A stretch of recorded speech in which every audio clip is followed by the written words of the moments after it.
người cứ răng ngáo. Hóa ra là một răng đấy. Ngao răng. Ở đây luôn đấy mình chọn số 10 đấy, cho bọn nó số 11. Mình chọn số 10 có cái view luôn, cũng cây dừa con ạ. Ăn ở trên dừa em rồi đây, bên này nhá. Ở đây là đúng 15 này.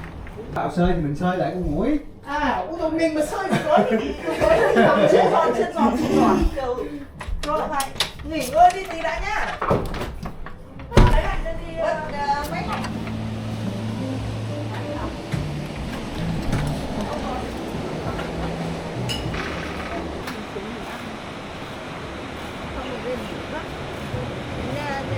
Lên thì lại ôn khô chẳng Thành ơi.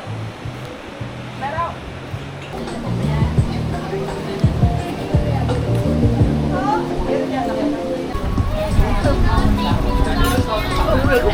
Có mắm mặn không anh, cho em xin mắm. Dạ có ạ. Dạ.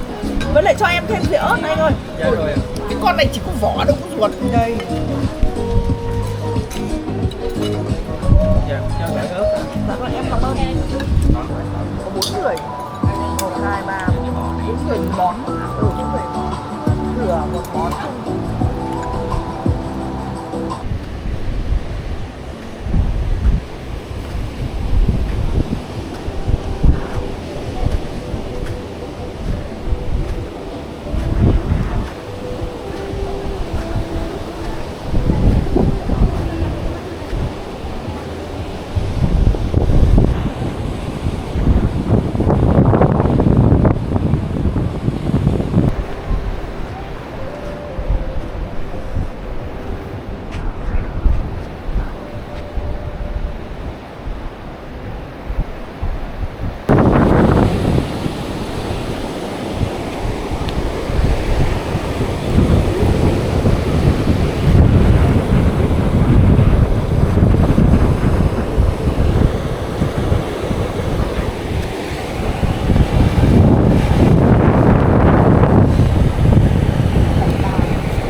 Đưa gọi mẹ ra nào.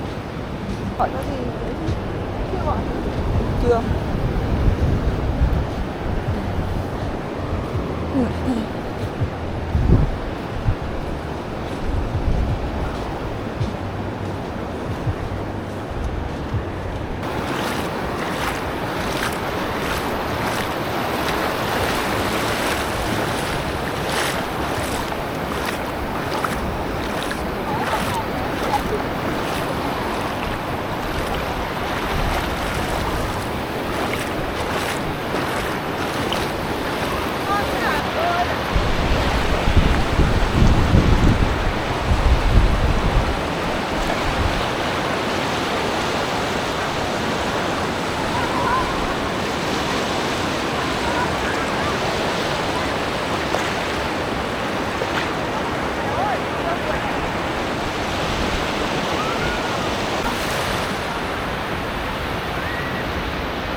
sò bỏ.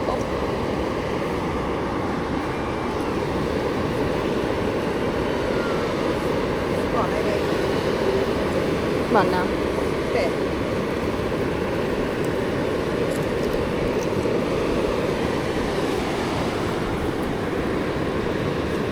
Mùi đâu?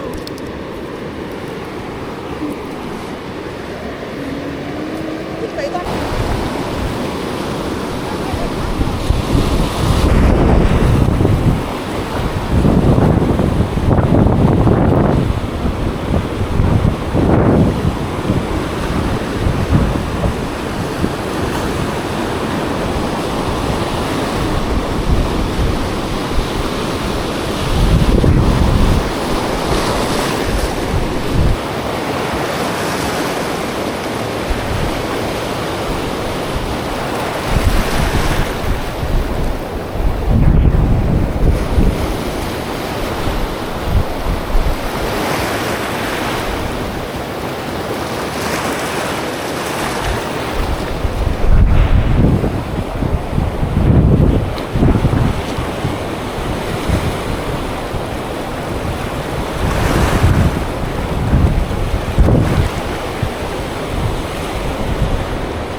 nữa đi.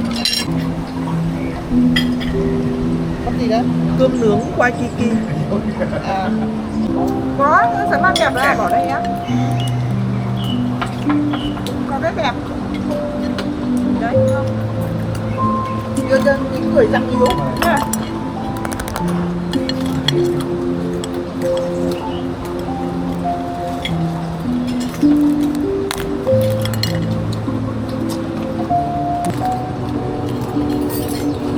Cho tờ nhá. Đã chê. Đó là trúng món ấy rồi. Nhà mày. Trúng món rồi mà. Nó không hỏi món khác. Em ơi.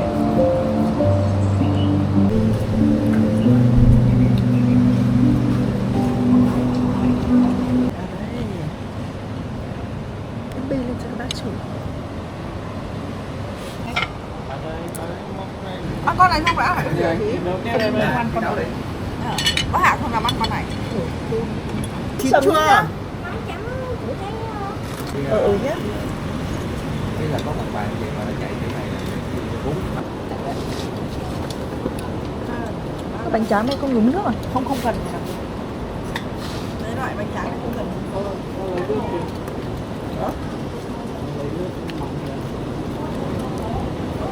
Có bốt lắm à? Gì? Có cái chấm chưa? Hai anh em chấm chén kia. Có rồi. Nó nhanh nó chơi hả? Em ơi! Em ơi!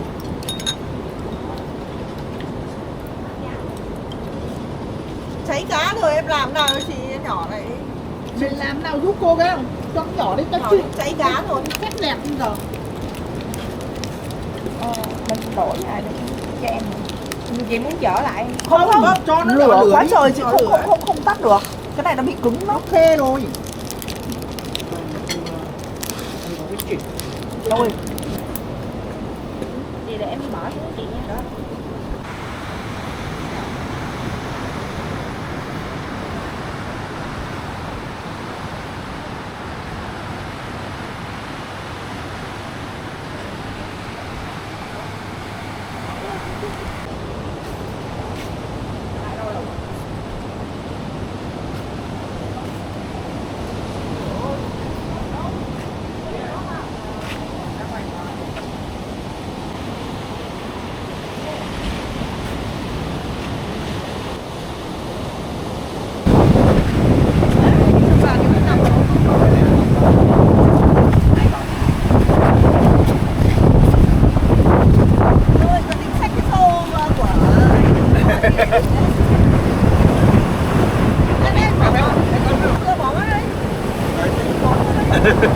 Con bé hôm nay Nó cắt ra được đấy.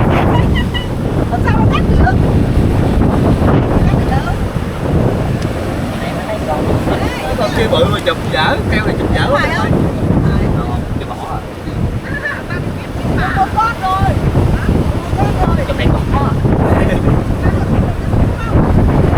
Cái kìa con bé kìa đâu?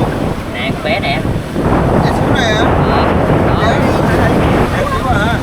Ôi, con gì nó chạy đấy? Con nó có trượt nhá. Con nha, trượt nhá. Về nó được tiền bố hồ chứ mẹ. Nó tiền nó sợ đấy chứ. Nó sao mà bảo là không sợ. Nó xuống đi bắt chờ gì đi. Dài. Ăn đi em ăn một tiếng thôi.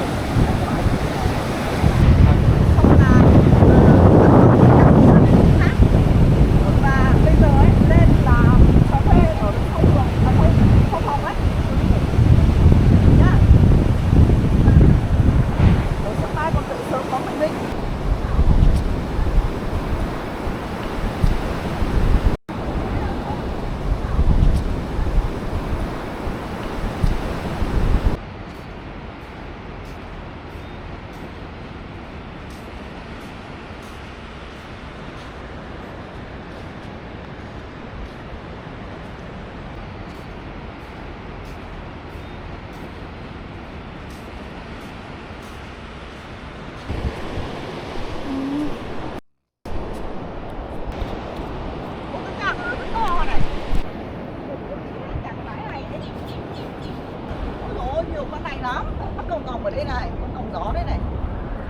Cắt đi.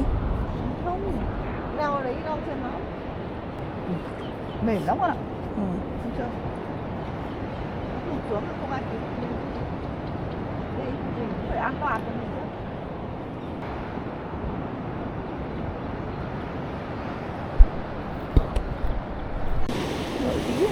Rất là nhiều cái mỏm này. Lội dọc mép nước ở đây nó có nhiều cái gành đá nhỉ. Cái gì ở đây không? Đấy là chân. Lạnh đấy. Không phải ngoi đâu ra Lạnh phết. xuống tắm tí là hết lạnh hả? Sao có núi thì cũng đẹp. Mà Thanh Bình nhỉ? Nó không xô bồ.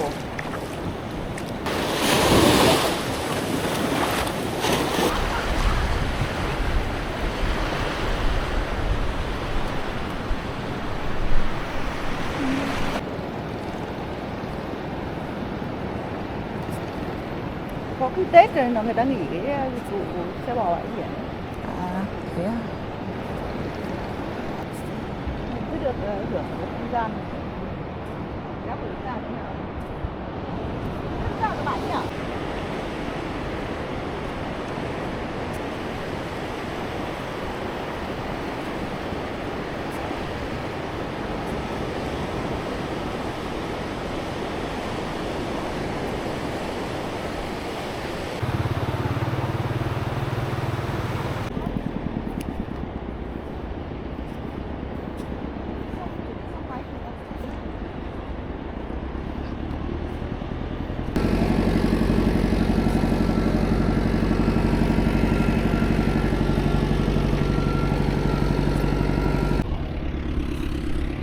Bánh xe rất to.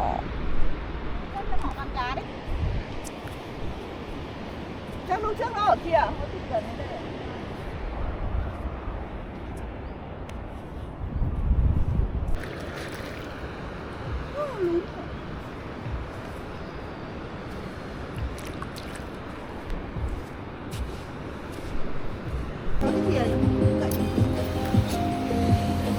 Mình cứ sơn cái này trước rồi cậu ạ. Xong đầu tiên là bánh xèo ra mình để chung nhau. Hãy lấy thìa đi, các cậu lấy thìa đi. Rồi, cô cảm ơn. Bây giờ đúng mà biết được đi nào với đi nào. Không điều tra cái chuyện ăn.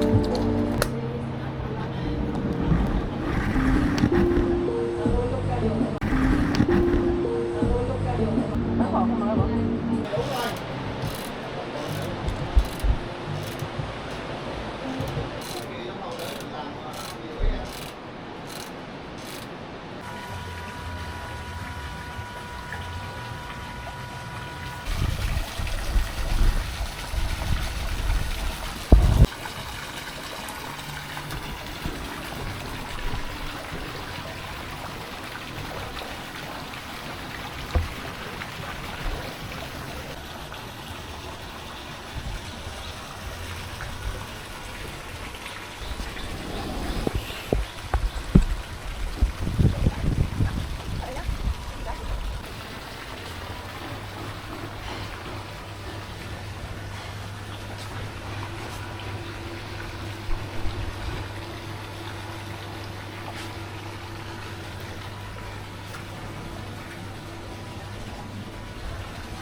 gì order mà.